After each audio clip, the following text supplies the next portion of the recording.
If you want to find yourself, you have to lose yourself in favor of others. How much more we are pursuing our purpose and what we love to do, we actually will be able to add more to the world. Success is defined really, really uniquely, and that's great.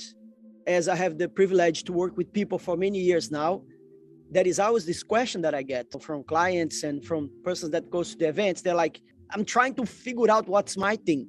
And that's why I started with this quote from Gandhi that say, if you have difficulty to know what's your thing, maybe you need to lose yourself so you can find yourself. And the way to lose yourself is to serve. How can you position yourself in a way that you can serve others? We all have our unique way to serve the world. This is the question that maybe somebody's watching that will be thinking, but I don't know what's my thing. So maybe you need to lose yourself to find yourself. There is nothing enlightened about shrinking, so others around you won't feel insecure. You are here to manifest your full potential, because by doing so, you will inspire other people to do the same. So we have usually the tendency to shrink ourselves because we maybe don't want to be different, be rejected. Maybe we don't want to be different from our friends, from our family, but actually we are here to break that. We're all here to break that so we can actually inspire others to do the same. So if somebody's listening here, I'm sure that there is people waiting for your courage to pursue your dream. Just for you, do that, because we all connect with different people. So there is some persons that are waiting for you to unlock so you can touch them, inspire them, that maybe I can't do, but they're waiting for you to do that in your own way. In this work that you are doing, you are pushing a new pathway in the brain, kind of, to give a new options. This is a mix of NLP, neuro-linguistic programming, and therapy. And we believe, that the brain is neuroplastic. The brain has the capacity to be changed. We help people to create new neural pathways, to have choices. And by repetition is the mother of all skills. You cannot create a new habit without repetition. Why? Because when you repeat, first you create the new option that you don't have inside of your brain to choose something different. And after that, you have to repeat. If you don't repeat, there is no way to actually transform that in reality. We know it takes 63 days to create a new habit, at least 63 days. Some people think it's 21 days, but it's 21 days to create a long-term memory. But to create a new habit, you have to repeat. And then after repeat, you might have a new habit. Some people will need more than 63 days. Because if you've been doing something for 20 years, why you expect to change only if you repeat 63 days? So the work I do here, it's based on NLP. NLP is a technology. It's a technology of change. And we do that by reprogramming the subconscious mind, because we consciously want to change. Everybody knows what they want to change consciously. But if you're not aligned, your conscious mind and your subconscious mind, the change will be really hard to do it. You will need to have a lot of willpower to do the change, and willpower doesn't last. You have to reprogram the subconscious mind so you can have more facility when you're doing your change. You have to automatize your change. Oh, I achieved this now, and now this is better. I make so much more money. This is going well in the company. I'm creating a better team, this. And then something happened that makes me sometimes feel shit. I did all this work, and now it feels like I'm like it's even worse, the feeling. When something, because you kind of like, shit, this doesn't work. But I feel it's kind of like traumas that comes up. Sometimes people think this is just like positive motivation, and it is part of it, I feel. But during the journey, I have also felt you're like, bam, and something from your past or something you didn't think about that is still there in your brain is showing up. What do you think about this? Which are the tools when life punches us hard and it feels like, shit, haven't I done a work And then I kind of think that I shouldn't get punched. You have many triggers from the past that will actually wake up old patterns, reprogram yourself with, your own self hypnosis, or the way you decide with meditation or something, but it's never finished. You cannot suffer the past or the future.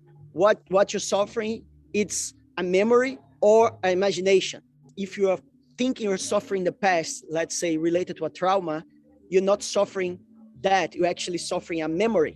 You're going back to the memory. You're staying in the memory. You are repeating something that maybe happened when you were 4 years old.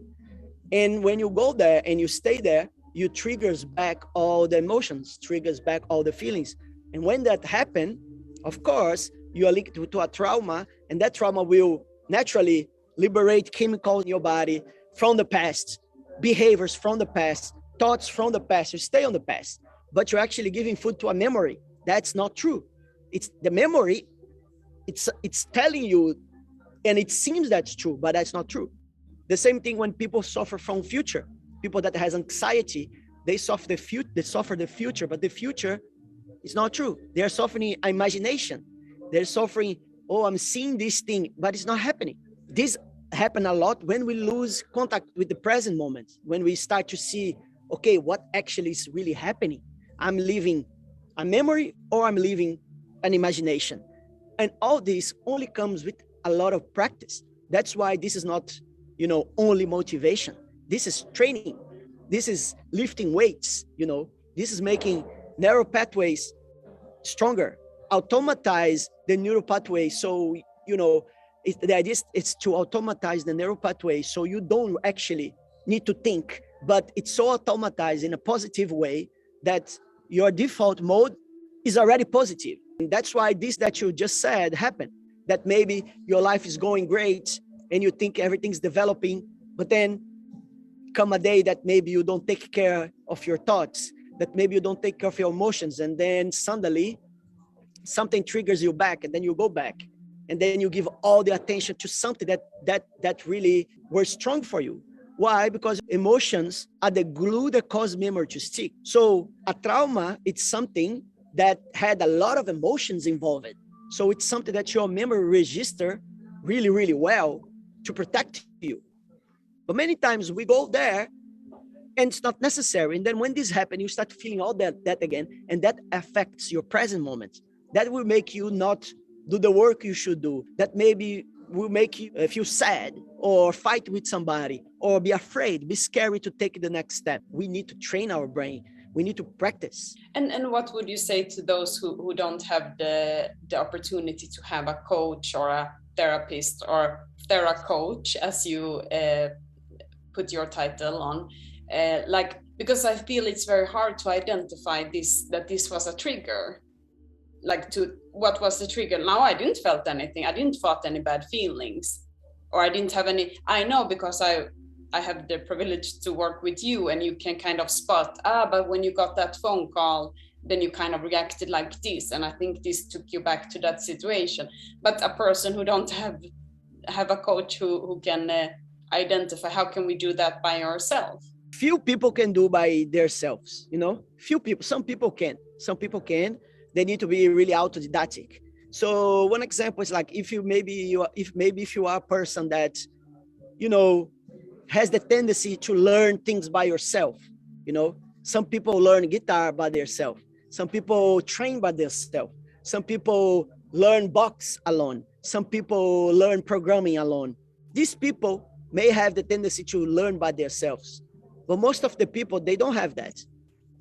They need somebody to be there pushing and let's go, because that makes it easy for them. That's maybe one case.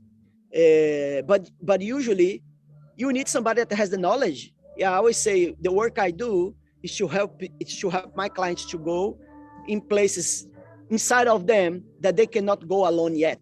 It's kind of like I help them to see that, look this. And then after that, they may be ready to go by themselves. But if you didn't put your time to have the knowledge to understand, as I did, because that's my work, it gets really hard. It's kind of like any other thing that we're gonna do. If you wanna be a great programmer, If you cannot go alone, you need to go to a university to actually become a great programmer and learn, or somebody teach you. This is the same. Or what happened, that is person that has traumas that they had with 5 years old, that they be like 50, 60, and they still have the trauma, taking decisions for them. Because if you have a trauma from your childhood, your trauma take decisions. Your trauma become your filter of how you see life. And that takes you away from your purpose. And that's why when we work in the OCZ triad, purpose, action, and consistency, because in order to figure out your purpose, you actually need to be free of your traumas. You cannot connect with your purpose if you have a lot of traumas, because your traumas is taking you away from that. Your traumas become your filters. And that takes you away from who you really are, and you start making decisions from the filters of trauma. But if a person wants to get free from the traumas, how would you start? Like, would I say, hey, how can I see my traumas? Or is it different? No, I mean, you only can do that if you have a really great, as I said, therapist to dig that with you. Some people will say, my trauma is something I had with my dad or with my mom, or something that happened in my life that generates a trauma. Okay, some people are aware, but many times a person thinks that the trauma is one thing, and when you start digging, it's another thing. That's why you need a professional to help you to dig the problem. Where is the real problem? What's actually the real trauma? But that's where I feel that you are trying to listen to the pattern the person is saying. Like, you're trying to listen, and you can spot by listening actually how the person is talking. I mean, the way I work, it's my communication, it's with the subconscious of the client. I don't talk with the conscious, because the conscious knows everything. The conscious is like, I know how to lose weight. Yeah, I know, but why you're not losing?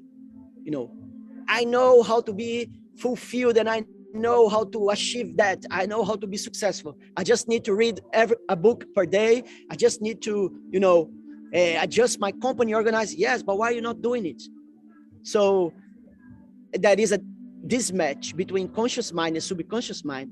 And, our results is run at 9% by the subconscious mind, only 10% by the conscious mind. The conscious mind needs willpower, you need effort. But if you rechange the program on the subconscious mind, makes a lot easier to get real lasting changes. And then the self-commitment, how would you describe that? You are committed that whatever happened, you will make that happen. You overcome your weakness, you overcome pain, you reconnect to yourself. You are gonna go back to the present and take decisions for the present, not from a memory or an imagination, as I talked before, from the past or from the future. And you are committed, and you will do everything to go back there. I'm committed 100% to make that happen, even that, I have to go over my ego, go over my pain. That's the commitment. It's like, that's a fucking mission. I'm committed to the mission, so I have to become better. That's commitment. It's like, you don't accept not doing it. That's commitment. A lot of persons think that mind and brain are the same thing, but they are not the same thing. The mind can change the brain. So that's called neuroplasticity. And it's great to understand the dynamics of neuroplasticity, because that gives a lot of hope for any person. That gives you a lot of power for yourself. It's like, I can actually transform my brain. What I mean with that? When you transform your brain, you change your life. When you transform your brain, you change who you are now to become the person you need to be to get the results you are wishing. Everybody that wants to have success in their own personal development, the first thing they need to know is that it's forever.